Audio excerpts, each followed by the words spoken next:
All right, everybody, and welcome to another episode of This Week in Hearing. I am thrilled to be joined today by Naeem Komeilipoor. So, Naeem, thank you so much for being here. I wanted to have you on, talk about your company, AAVAA. So why don't we start there? Tell us a little bit about, your background, AAVAA, and what your technology is ultimately striving to achieve. Sure. Thank you very much, David. It's a pleasure to be here. So my name is Naeem. I'm the founder and CTO of AAVAA. I am a biomedical engineer and neuroscientist. And going to AAVAA, so practically what we do at AAVAA, we are building smart Bluetooth earphones or hearing aids, as well as smart glasses and headphones that monitors people's attention and subtle comments. So by monitoring eye, brain, facial activity, as well as the head movement, we can allow users to control their devices hands-free, voice-free, just by using, again, their attention and subtle comments. So the application is far-reaching. So we started, the genesis of the project was to solve the cocktail party problem, which I'll get back to that later on. So to understand in noisy environment, what sounds people are paying attention to be able to enhance those sounds and suppress the distracting noises. But soon we figured out that the application is far-reaching. There are lots of applications in augmented reality, virtual reality markets. So people can seamlessly interact with their real and virtual environment using their attentions and comments, such as their blinking, clenching, and so on. And today, we know that this technology, our technology is ready as of today to be commercialized in assistive technology market to help people with mobility impairment. For example, quadriplegia, who are paralyzed head below, using our device that can command their devices. For example, they can steer their wheelchair, they can control their smart home devices, they can even type and control feeding robots and so on using our devices. So we are practically replacing the SIP and POP switches that they are using. And of course, in consumer electronic markets, using our devices, using our technology, we can turn a normal Bluetooth earphone to, again, a brain-computer interface earphone, which you can skip song, answer phone calls. We can also monitor stress and fatigue down the road or sleep down the road. So there are lots of applications. But for now, the main markets that we are pursuing is the hearables, hearing aids, as well as assistive technology markets and augmented reality and virtual reality.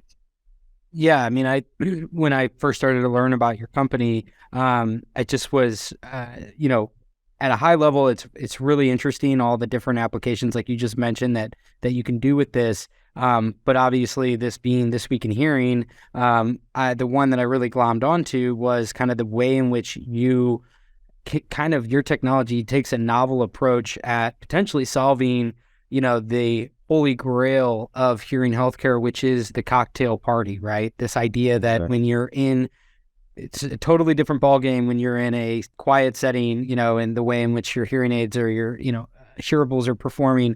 But as soon as you go into a loud setting with a lot of background noise, it's a totally different ballgame. And being able to parse out the specific conversations that you're listening to and the speakers and all that is a major challenge. I would guess that that's probably like the number one culprit of like dissatisfaction with hearing aids overall right now. So it's a matter of how do you solve that? So I figure you can maybe speak to this a little bit about how your technology specifically is designed to provide a novel way that might be able to solve this. Sure. You're completely right. So let me tell you, why did I come up with this idea? Practically, I grew up with grandparents who were hearing aid users. So we have a large family. We're like around 40 cousins. Wow. And I remember that every time when we were at family gathering, my grandparents, they really had hard time hearing and they were frustrated. They wouldn't participate in conversation and they would stop using the devices. And I experienced their frustration really firsthand throughout when I was growing up. So flash forward, I was a biomedical engineer and neuroscientist. I wanted to start a company, and because I was studying sound the relation between sound and the brain during my PhD, I was looking for solving problem in this space. One day I was talking with my grandmother around 4 years ago, and she was in a small family gathering, and I saw that she still has the same problem. And that for me was the aha moment. Well, time has passed and this problem hasn't been solved, although she's using a very cutting edge hearing aids. So the idea that I came up with was there's only one way to solve this problem, the so-called cocktail party problem, which is the problem that hearing aids in noisy environment, they're not able to filter out distracting noises and enhancing the desired sound. So that's the solution is to understand their attention. This is the only solution, because if you don't know what sounds they're paying attention to, you don't know what sound to enhance. So that was the genesis of the project. So we start solving this problem by understanding the auditory attention of the user. So I'll give you an example. So the auditory attention decoding is a field in neuroscience in which when you have a competing speakers, so we have like two speakers, a male and female, they're telling two different stories, and you are asked to pay attention to one and ignore the other one. Using artificial intelligence and signal processing, there are methods that can, to acceptable accuracy, but with a long delay, they can tell you what sounds you're paying attention to. However, people in laboratory, they have 64 electrodes or 128 electrodes using gel electrodes, and it takes a long time, around 10 to 15 seconds, to decode this signal, and the accuracy is around 70%. So soon, 6 months down the road, I figured out that this technology cannot be commercialized anytime soon. So then I started thinking, like, what could be the solution, like temporary solution for this problem? Then I came up with this idea, well, if we could understand where they are facing or where they are looking, using, again, brain and biosignals, we can solve this problem partially. So that's what we did. So the human eye, David, is like a battery. So you have positive charges on the cornea and negative charges on the retina. It's practically a battery or a dipole. When you move your eyes, it creates an electric field that propagates throughout your face and skull. So using our AI, if you're close to this signal, for example, around the eye, the signal is stronger. Our secret sauce was to be able to decode the shadow of the signals from around and inside the ear. And that's what we did. We were successful. In 2020, we came up with this demo that wearing our headphone, you could understand where the person is looking, like left, center, or right, and accordingly enhance the sounds that they're paying attention to. So this is, again, we solved this problem, we are perfecting this technology, and at the same time, we figured out that not only we can decode the gaze, but also we can decode some other subtle commands like blinking, clenching, and this has also applications for hearing aids or for hearables. Imagine there are multiple speakers in front of you, and you want to let the device know which one you're focusing. Apart from the fact that you're looking at this, you're facing in one or looking at the other one, you can actually fix and say, you do a little, you send this subtle comments, and you can say, I'm listening to this sound, so please follow this sound. So, and these are the applications that we are developing right now. At the same time, when you know what sound the user is paying attention to, you need to separate that sound source, enhance it, and suppress the rest. So in parallel, we developed our beamforming algorithms. So this signal sound source separation or directional sound source separation using signal processing methods, as well as sound source separation using AI, which probably we'll get back to that later on.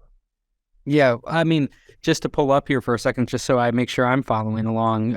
Sure. What's really cool about this is like you said, you almost need another input mechanism to indicate to the hearing aid. And as this theme, I mean, I think that if you demystify what this whole notion of AI in your hearing aid really means. I mean, these are the kinds of applications that I think are going to start to become unlocked, which is you have another input into the smart device and it's registering, okay, so in a background, there's 10 speakers in this circle that I'm standing in. And when I'm gazing right at this person, using the like electromagnetic signals that you're picking up, because like you said, the eye is essentially a battery and it's, shooting off all of these different signals that you can actually see, okay, that's who they're looking at. And therefore we're going to like enhance the beamforming, or we're going to focus everything on that one speaker and sort of, remove or turn the volume down on everything else. Am I kind of following there with how this works?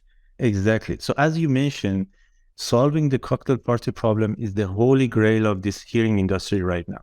But the solutions that are there, we hear this buzzword, we have AI in our hearing aids everywhere, but no one knows what that really means to have an AI. So practically, even imagine this scenario, even if you have an AI that is capable of separating sound sources in real time using one microphone or more than one microphones. At the end, if you're in a situation where you have two competing or three competing speakers in front of you, no hearing aids can tell which sounds to enhance. You can use the head direction and then the accuracy, you can increase the accuracy, but it still is not perfect because in reality, we communicate using our eyes. So we pay attention to the sound sources, not only by turning our head, but also using our eyes and also by listening. Sometimes the sound source may come from behind. So again, in order to take this revolution of sound source separation to the next level and solve this problem completely, there's only one solution, and that is to understand what sounds they are paying attention to and then enhance those sounds. So none of these solutions are perfect at the moment. And again, when we are talking about AI, in hearing aids, there are three different kinds of technology: speech enhancement or denoising, sound source separation, and auditory scene classification, understanding in what environment they are located so that you automatically adjust the hearing aid configuration. But again, none of this technology allow you to really enhance the desired sounds and suppress the distracting noise. And the kind of technology that we are talking about, we'll see that in future. And that's the technology that can solve this problem, if not completely, to a great degree. Yeah, I mean, so I want to get into the like actual practical aspect of this, right? Because when you were describing earlier, like the electrode skull cap, like I've seen those before, where you wear the thing, and that doesn't obviously seem feasible in reality of people walking around with a giant set of electrodes on their head. So it's like, how do you actually make this something that's commercially viable and such that people would actually wear it? I mean, it sounds like you've done a lot of the heavy lifting already to get it into a form factor that's approachable, but are there limitations with that because of the small size and piece of real estate, I guess? Exactly. Here. So exactly, you're completely right. So in laboratories, still some of the companies who are investigating this issue, they're still using these gel electrodes and so on. The problem is you don't have dry electrodes. If you have dry electrodes, they're also not comfortable for extended wear. So the way we solve this problem, we attack this problem from all different angles. So we are building our own sensors. So for example, to show you an example, this is our Bluetooth earphone. So we are going to remove our newest device is just going to be Bluetooth earphone. These are the sensors that we build. These are our glasses form factor. Again, are capable of, understanding the attention and be used for conversation enhancement. And this is our headphones. So the sensor is located here. The problem is, so again, in order to solve the problem, when you have a full cap with gel electrode, you have a high signal to noise ratio. When you reduce the number of sensors and you use dry electrodes, the signal to noise ratio radically drops. And in order to solve this problem, you have to attack this problem from different angles. From one side, you need to build dry sensors that are capable of recording brain data with high quality, so high signal to noise ratio. They should be comfortable for extended wear. From another side, you have to have a good enclosure design that is ergonomic, again, resulting in a high signal to noise ratio, and then being comfortable for extended work. You have to have a very strong hardware capable of recording this data in real time, filtering out the noise, enhancing the signal, and so on. So decoding the attention. And at the same time, you need to have a good machine learning and signal processing algorithms that are, again, increasing the signal noise ratio and so on. So we managed to solve this problem. That we don't have 100% accuracy, but for example, for our gaze tracking, we are around now 75 to 80% accurate.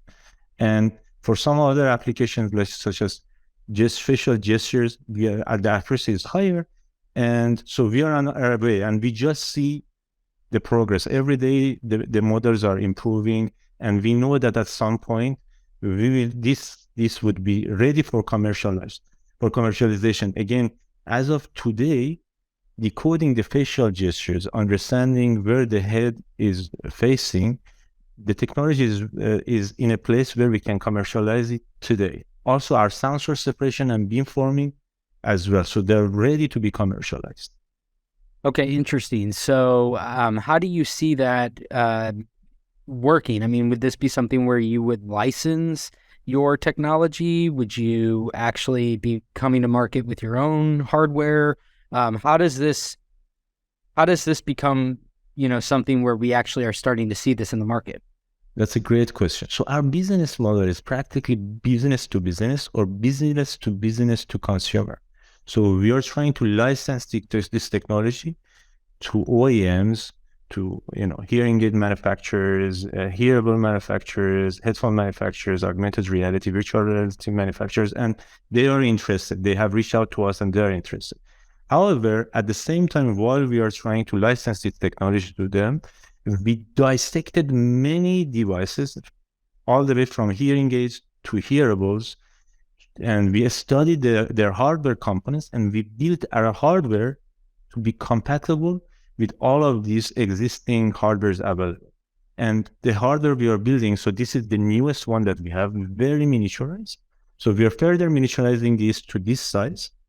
And if one day we decide that we want to go the B2C route, business to consumer route, we would be capable of doing so. But this is not our plan. So our plan is to go through the B2B route. And the goal is practically hearing aids or hearable companies. So they would incorporate our sensors into their device, and our sensors, because we are building it ourselves, so the actual material, the sensors that are picking up the brain sensors, as well as the hardware, we are producing this so they can easily incorporate this into their existing form factors. And let me tell you, David, this year in CES, LG, they came up with an earbuds that for the first time is incorporating these brain sensors, not for a speech enhancement application, but for sleep monitoring. So that's a great signal for the whole industry that these sensors soon will be incorporated in consumer electronic devices as well as the hearing aids. And I have talked to many executives in hearing aid companies. Many of them have already research group working on this, or they're collaborating with the universities, or internally they're trying to solve this problem. But the approach they have is not correct, because they're still using these gel electrodes, and is still in the laboratory settings. And practically from the day zero, we said we have to make this in a wearable form factors that will be suitable for extended wear. That's why we start talking to some of them, and they're willing to collaborate with us. So now we have 50 of these devices ready, and soon we are going to shipping out to these companies, and so that they can try them in actions and give us feedback, and that would be the starting point for doing partnership and so on. Yeah, because I think the interesting thing is that, there's been this notion that eventually hearing aids will be integrated with a variety of different sensors. And I think that it's on the surface kind of hard to grok and wrap your head around, well, what will those applications be? And I think that this is really a very specific application that people can understand is like, as you add more sensors, you better inform the hearing aid more or less of these new inputs. And that ultimately results in something that feels seamless in theory for the user, for the hearing aid wearer, where they're like, this thing's amazing. It's like, it's now being able to dynamically adjust itself in ways that it's not been able to before. So for me, I think it's just very informative to kind of understand, what's the state of this stuff? Like, how far out is this? It sounds like we're making a lot of progress. But then also to just kind of understand, like, as it does become commercialized and integrated into the offerings, these are the kinds of things that this is going to unlock, because everything right now is just sort of like AI and hearing aids. And it's like, well, what does that mean? Now, these are, I think, real specific things that people can understand is like, yeah, the cocktail party effect, the thing that we all struggle to figure out, how do you actually solve this? Well, one way that maybe you do that is you have a more sophisticated input mechanism into the hearing aid so that it's just a more sophisticated method of parsing out sounds and who's talking and what. So that makes a ton of sense to me, but it's a matter of like, when does this all come to market? And then based on what you're telling me, it sounds like we're getting closer and closer every year, but hopefully in the next few years, this does start to become a reality. Exactly. I can't agree more with you. So, and let's remember that I think the ear is the gateway to the body. So the sky is the limit. So the sensors we are developing for the in-ear sensors, they're also capable of picking up heart rate signals. And again, since you are there, you can pick up temperature. So that's the direction where we are taking. So we are practically making a Fitbit for the ear, so, and that's, few hearing aid companies are taking this direction as well, but that's what we will see in future. So using your Bluetooth earphone, your hearing aid, not only you can command your device and the device can understand your need in real time, it can also measure other biometrics, heart rate, stress, fatigue can be used for, and these are really scientifically proven that you can, using this in-ear EEG sensors, you can capture these signals. We can be used for sleep monitoring. So really the sky is the limit, and we'll see many applications down the road. Yeah, I mean, like, just to say one last thing on this, I mean, I think that the ear is such an ideal place to record biometrics, and I think that it's going to be really interesting because it's like, you can get your heart rate from, you can monitor that from your hearing aids. And I think that what's going to make this go from something where it's sort of like a, perceived as a nice to have to where it becomes a need to have is as these types of things become enabled, where you can capture these types of metrics. It's a matter of what you can then do with that. And that's where I think it's going to get really interesting. And that's why this caught my attention so much, is that it's really one of the first times where I'm starting to fully understand, oh, okay, so like that is a specific use case of having the, brain wave readouts of like what you could actually do with that. That seems to be, I think, the disconnect that people have when they talk about this. It just feels kind of sci-fi and futuristic. You can do all these things. It's going to be the Fitbit for your ear.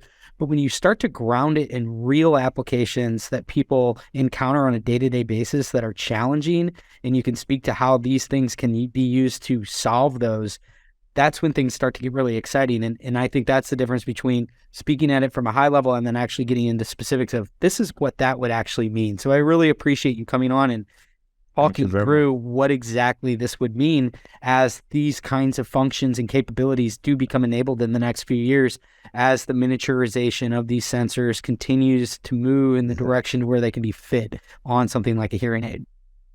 Exactly. I'm glad that we're sharing the same vision. And also one thing I wanted to mention, David, cochlear implant users, also they're the ones who will greatly benefit from this technology for two reasons. First, they can use these non-invasive sensors, again, to understand what sounds they're paying attention to. And second, because they already have the real estate. So you have like the transmitter and the receiver. The receiver is already inside, so is implanted inside and is theoretically, so you will have higher signal to noise ratio, and researchers have shown that. So then, because it's located in the temporal bone and then it's closer to the auditory cortex, so you get a much cleaner signal. So again, not only hearing aid users will see this technology being used for hearing aid users, but will greatly be beneficial for cochlear implants users as well. Again, I was talking about the auditory attention decoding, which is very hard by capturing from outside, on the scalp, is going to be much easier for cochlear implant users. And I'm really glad because some research groups and some companies start investigating and working on this problem as well. Yeah, I couldn't agree more. I mean, I think that it's fascinating that the cochlear implant is something that I think lends itself, like you just said there, the way that it's sort of like embedded in your skull. And it really does lend itself to, I think, a lot of these new age use cases that it seems as if the cochlear implant might be the sort of the front lines of where we see this really first become implemented and commercialized. So it's cool that, I think, we're almost as the technology that's most cutting edge in this industry seems to be catering more and more toward the highest end of the degree of hearing loss with cochlear implants, and being able to provide all these new additional use cases, which I think makes it that much more compelling to get something like a cochlear implant, which can feel daunting, because it's such it's a life change, So I think that's really neat that's where we might see a lot of this sort of first forays of it kind of take place. Exactly. So we were really, to be honest with you, I didn't think about cochlear implant when I started this project. We were reached out by one of these cochlear implant companies, and they asked us, do you think this technology could be used for our devices as well? And I said, yeah, of course. And you have the real estate, because you have already this receiver that you can easily implement electrodes there and get much cleaner signal. And then these last few years, you have many papers published, implementing already intracranial EEG signals or brain sensors into the receiver, and the results are very promising. So I'm sure down the road, I'm not sure if it's going to, I think seeing this technology being in actions first in hearing aids and hearables, I think that would happen first. And as the technology is progressing, and then the cochlear implant companies realizing that, okay, there's this groundbreaking technology that we need to incorporate, I think later we will see the cochlear implant companies also incorporating this technology and provide this service for their users. Fantastic.